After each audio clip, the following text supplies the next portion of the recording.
West బెంగాల్లో పర్యటించారు CM Chandrababu. CM Suvendu అధికారి ప్రమాణ స్వీకారానికి హాజరయ్యారు. ఇంద్రకీలాద్రి కనకదుర్గమ్మను దర్శించుకున్నారు మంత్రి లోకేష్. అమ్మవారికి ప్రత్యేక పూజలు చేసి ఆలయ అభివృద్ధిపైన అధికారులను అడిగి తెలుసుకున్నారు. సీఎం చంద్రబాబు బడాయి మాటలతో ప్రభుత్వాన్ని నడుపుతున్నారని అన్నారు వైసీపీ నేతలు. ఆస్తుల కోసం రాష్ట్రానికి అన్యాయం చేశారని అన్నారు. 2 ఏళ్లలో కూటమి సర్కార్ ప్రజలకు చేసిందేమీ లేదని విమర్శించారు.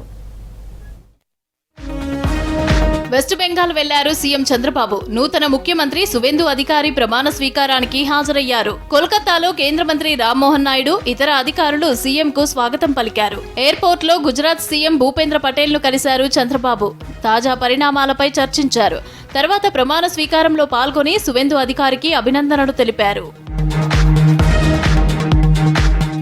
ప్రముఖ పుణ్యక్షేత్రం విజయవాడ ఇంద్రకీలాద్రి కనకదుర్గమ్మను దర్శించుకున్నారు ఐటీ శాఖ మంత్రి నారా లోకేష్. అమ్మవారి ఆలయంలో ప్రత్యేక పూజలు చేశారు. వేద పండితులు ఆశీర్వాదం అందించగా ఆలయ అధికారులు అమ్మవారి చిత్రపటాన్ని, ప్రసాదాన్ని అందజేశారు. లోకేష్ రాకతో టీడీపీ నాయకులు, కార్యకర్తలు భారీగా దుర్గమ్మ ఆలయానికి చేరుకున్నారు. అమ్మవారి దర్శనం అనంతరం ఆలయ అభివృద్ధి గురించి అధికారులను అడిగి తెలుసుకున్నారు మంత్రి. భక్తులకు ఎటువంటి ఇబ్బంది లేకుండా అమ్మవారి దర్శనం కల్పించాలని సూచించారు.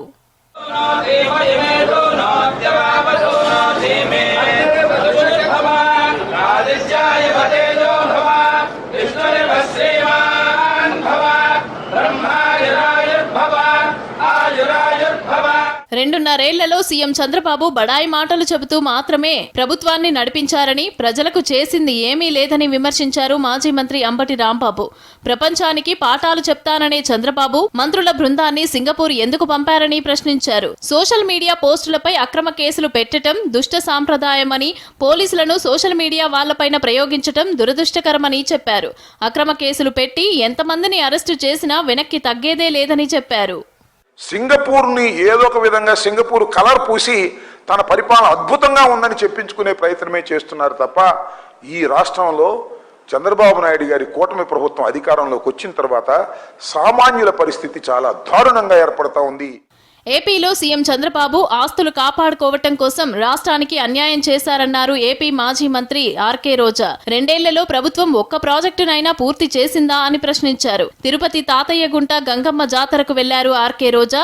పవిత్రమైన తిరుమల లడ్డూని అవమానించారని అన్నారు. ప్రసాదాన్ని అపహాస్యం చేయటం బాధాకరమని చెప్పారు.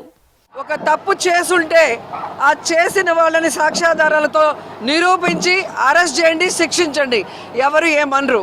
కానీ మీ మీటింగుల్లో ఒక లీకులు ఇవ్వటం, ఆ లీకుల ఆధారంగా అధికారం ఉంది ఇక్కడ ఢిల్లీలో అని చెప్పి మీ ఇష్టానికి వెంకటేశ్వర స్వామిని, లడ్డూని, అలాగే ఏ విషయాన్నైనా కూడా అబద్ధపు ప్రచారం చేసి అవమానించాలని చూసుకుంటే మాత్రం ఎవరు ఒప్పుకోమని కూడా ఈ సందర్భంగా తెలియజేస్తున్నాం. తిరుపతిలో జనసేన పార్టీ సమావేశంలో గందరగోళం నెలకొంది. చిత్తూరు, కడప నేతలు వాగ్వాదానికి దిగారు. జనసేన నేత బాలినేని శ్రీనివాసులు రెడ్డి, తిరుపతి ఎమ్మెల్యే ఆరణి శ్రీనివాసులు సమక్షంలో రసాబస జరిగింది. కడప జిల్లా పార్టీ అధ్యక్షుడి అంశంపైన వివాదం జరిగింది. ఎవ్వరూ సమస్య వచ్చినా స్పందించరని, వీళ్ళేం నాయకులు అంటూ ప్రశ్నించారు కార్యకర్తలు.